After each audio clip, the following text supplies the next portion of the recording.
Hi hello నమస్తే. నేను మీ కట్ట కార్తీక్. ఆంధ్రప్రదేశ్ ముఖ్యమంత్రి నారా చంద్రబాబు నాయుడు, పరిశ్రమల శాఖ మంత్రి నారా లోకేష్ వీళ్ళు దావోస్కి బయలుదేరుతా ఉన్నారు.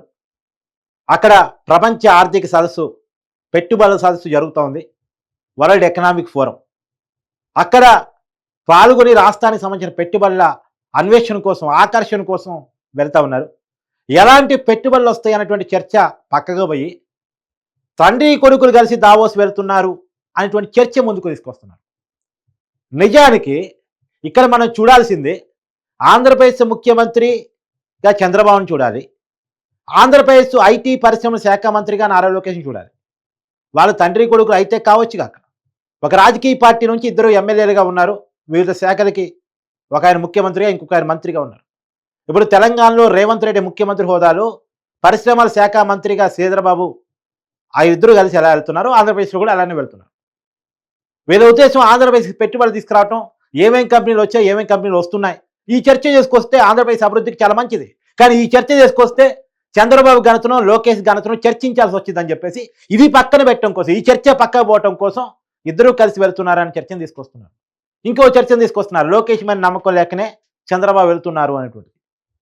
నమ్మకం ఉందా లేదా అన్నదానికంటే ముఖ్యమంత్రి పోవటం పరిపాటిగా ఉంది కాబట్టి, చంద్రబాబు నాయుడు గారికి పరిశ్రమ సదస్సులకు వెళ్ళటం ఇంట్రెస్ట్ కాబట్టి, ఆయన స్వయంగా వెళ్ళి కంపెనీలతో మాట్లాడటం అనేటువంటిది ఆయన బ్రాండ్ కూడా కాబట్టి, ఆయన విజన్ 2047 అని చాలా క్లియర్గా చెప్పారు కాబట్టి, ఆ బ్రాండింగ్ని ఆయన సంపాదించడం కోసం చంద్రబాబు గారు అంటే అది ఇంకొద్దిగా బాగుంటుంది అనే దానికోసం ఆయన వెళుతుండొచ్చు కాక. సుదీర్ఘ రాజకీయ జీవితం, సుదీర్ఘమైనటువంటి అనుభవం ఆయనకు ఉంది కాబట్టి ఆయన వెళితే ఇంకొద్దిగా ఆంధ్రప్రదేశ్కి లాభం జరుగుతుంది. ఇప్పుడున్న పరిస్థితుల్లో ఆంధ్రప్రదేశ్కి ఏ ఒక్క కంపెనీ వచ్చినా, ఏ ఒక్క ఉద్యోగాన్ని తీసుకురాగలిగినా, ఏ ఒక్క రూపాయి పెట్టుబడి తీసుకురాగలిగినా మంచిదే కదా అని దానికోసం ఆయన వెళుతుండొచ్చు. వెళ్ళే పనిలో ఏం తీసుకొస్తారని చర్చ తీసుకొస్తే చాలా బాగుంటుంది. నిజానికి నారా లోకేష్ గారి సామర్థ్యాన్ని గురించి మాట్లాడుకుంటే, నారా లోకేష్ గారు ఈ మధ్యకాలంలో చేసిన అమెరికా పర్యటన గురించి మాట్లాడుకోవాలి. ఆయన Satyanarayana Microsoft CEO, Priya Balasubramanian, Apple, అనేక సంస్థలతోటి ఆయన మాట్లాడటం, పెట్టుబడిని ఆకర్షించటం, భారతీయ మూలాలు ఉన్న ప్రతి ఒక్కరిని కూడా కదిలించే ప్రయత్నం చేయటం, ఖచ్చితంగా ఆంధ్రప్రదేశ్లో పెట్టుబడి పెట్టండి అని చెప్పేసి అడగటం, ఇవన్నీ మనం ప్రత్యేకించి అప్రిషియేట్ చేయాలి. దీనికోసం లోకేష్ గారు చేసిన ప్రయత్నం ఇంకోటి కూడా ఉంది. ఇప్పుడు 2021 నుంచి 2024 మధ్యలో ఈ దేశం మొత్తంలో అత్యధిక పెట్టుబడులు వచ్చిన రాష్ట్రాల్లో మొట్టమొదటి స్థానంలో గుజరాత్ ఉంటే, ఎందుకంటే మోడీ గారు ప్రధానిగా ఉన్నారు, గుజరాత్ సొంత రాష్ట్రం, అమిత్ షా గారు హోంశాఖ మంత్రిగా ఉన్నారు, గుజరాత్ సొంత రాష్ట్రం.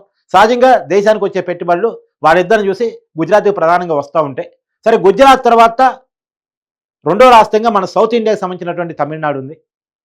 స్టాలిన్ ప్రభుత్వం పెట్టుబడులు పెద్ద ఎత్తున ఆకర్షించగలిగింది 2021 నుంచి 2024 మధ్యలో. కాబట్టి అక్కడ ఆ పెట్టుబడిని ఆకర్షించడానికి కారణమైనటువంటి వాళ్ళు ఎవరు అన్నది అన్వేషించి, అక్కడ పెట్టుబడులకు సంబంధించినటువంటి అధికారిని, వాటిని ఆకర్షించగల కెపాసిటీ ఉన్నటువంటి అధికారిని అన్వేషించి పట్టుకొని అతను తీసుకొచ్చి ఆంధ్రప్రదేశ్లో, అని నిజానికి అతను తమిళనాడుకి సంబంధించినటువంటి అధికారిని, తమిళనాడు వ్యక్తిని ఇక్కడ మన ఆంధ్రప్రదేశ్కి ప్రత్యేకించి కేంద్ర ప్రభుత్వంతో మాట్లాడి చొరవ తీసుకొని ఇక్కడ తీసుకొచ్చి ఆయన పెట్టుకుని ఆయన్ని కూడా తీసుకొని వెళ్తూ ఉన్నారు. ఇవన్నీ మాట్లాడితే లోకేష్ గారి కెపాసిటీ గురించి చర్చ పెట్టాల్సి వచ్చిందని చెప్పేసి భయపడుతున్నటువంటి వైరుపక్షాలు, విపక్షాలు ఇవాళ బాబు గారు, లోకేష్ గారు వెళుతున్నారు, లోకేష్ గారు మేము నమ్ముకోలేక బాబు గారు వెళుతున్నారు, ఈ మాటలనే మాట్లాడుతున్నారు. ఇవాళ వైజాగ్లో TCS ల్యాండింగ్ అవుతుంది. ఒక్క రోజులో ప్రధానమంత్రి చేత 2 లక్షల కోట్ల పెట్టుబడులు ఓపెనింగ్ జరిగాయి. 2,08,500 కోట్ల రూపాయలు. ఇక్కడ లోకేష్ గారి సామర్థ్యం మీరు కనపడుతుందో లేదో వాళ్ళకి నాకు తెలియదు. కానీ తర్వాత 1,00,000 కోట్లతోటి BPCL కంపెనీ, సౌదీ శుద్ధి కర్మాగారంతో కలిపిన పెట్టుబడి రాబోతుంది ఆంధ్రప్రదేశ్కి. ఇక్కడ లోకేష్ గారి ప్రాతినిధ్యం కనపడుతుందో లేదో మరి వాళ్ళకి. ఏ టెక్నాలజీతోటి అమరావతిని అభివృద్ధి చేసే క్రమం ఇక్కడ లోకేష్ గారి సామర్థ్యం కనపడుతుందో లేదో వాళ్ళకి. సరే, పోనీ లోకేష్ గారి సామర్థ్యాన్ని ఒప్పుకోవడానికి వాళ్ళకి అభ్యంతరం ఉన్నా చంద్రబాబు గారి సామర్థ్యాన్ని ఒప్పుకుంది రారుగా. పోనీ అదన్ని ఒప్పుకోండి, ఆంధ్రప్రదేశ్కి అభివృద్ధి నిధులు వస్తున్నాయి అన్నటువంటిది. ఈ అమరావతిని 1000 కోట్లతో పెట్టుబడితోటి అభివృద్ధి చేస్తున్నారు, అమరావతికి పునాదులు పడుతూ ఉన్నాయి. రాష్ట్రంలో ఆటోమొబైల్, ఎలక్ట్రికల్ కంపెనీ రాబోతూ ఉన్నాయి. ఇప్పుడు తమిళనాడులో కూడా 2021 నుంచి 24 వరకు నేను చెప్పినట్టు ఆటోమొబైల్ ఎలక్ట్రికల్ కంపెనీలు ఎక్కువ వచ్చాయి. తర్వాత ఐటీ. ఇప్పుడు వాటిని ఆకర్షించడం కోసం చేస్తున్న ప్రయత్నాలన్నీ కూడా చర్చ రావాల్సినటువంటి అవసరం ఉంది. ఇందాక నేను చెప్పిన కంపెనీలు అందుకు ఉదాహరణలు. ఇప్పుడు ఉదాహరణకి చిత్తూరు జిల్లాని ఎలక్ట్రికల్ హబ్‌గా మార్చాలని చూస్తున్నారు. మొబైల్ హబ్‌గా మార్చాలని చూస్తా ఉన్నారు. తర్వాత ప్రత్యేకించి అనంతపురం జిల్లాలో ఎలక్ట్రికల్ కార్ల కంపెనీని ఏర్పాటు చేపించాలనే ప్రయత్నం జరుగుతూ ఉంది. అట జిల్లాకు ఓ రకంగా ఇప్పుడు వైజాగ్ ఐటీ హబ్‌గా మార్చాలి. అమరావతిని ఏఐ హబ్ మార్చాలి. డ్రోన్ హబ్‌గా మార్చాలి గుంటూరు, కృష్ణా జిల్లాల. ఇలా ఒక్కొక్క జిల్లాకి ఒక్కొక్క దాన్ని పెట్టుకొని అక్కడ దేన్ని తీసుకొస్తే ఏ రకమైనటువంటి పెట్టుబడి తీసుకొస్తే ఆ జిల్లాకు ఉపయోగం జరుగుతుందని చెప్పేసి అధికార వికేంద్రీకరణ చేస్తూ, పరిపాలన వికేంద్రీకరణ చేస్తూ ముందుకెళ్తున్నటువంటి క్రమంలో దాన్ని అప్రిషియేట్ చేయాల్సినటువంటి అవసరం ఉంది. ఇప్పుడు దావోస్ నుంచి కూడా ఎలాంటి పెట్టుబడులు వస్తాయి అనేటువంటిది అందరిలో చర్చ రావాల్సినటువంటి అవసరం ఉంది. మరి ఏ రకమైన పెట్టుబడులు వస్తాయి, ఏంటి, ఏ కంపెనీలతో ఒప్పందాలు కుదిరితే ఎంత మేరకు పెట్టుబడులు పట్టుకొస్తారనేటువంటి మాత్రం అందరూ చూస్తా ఉన్నారు. చూద్దాం.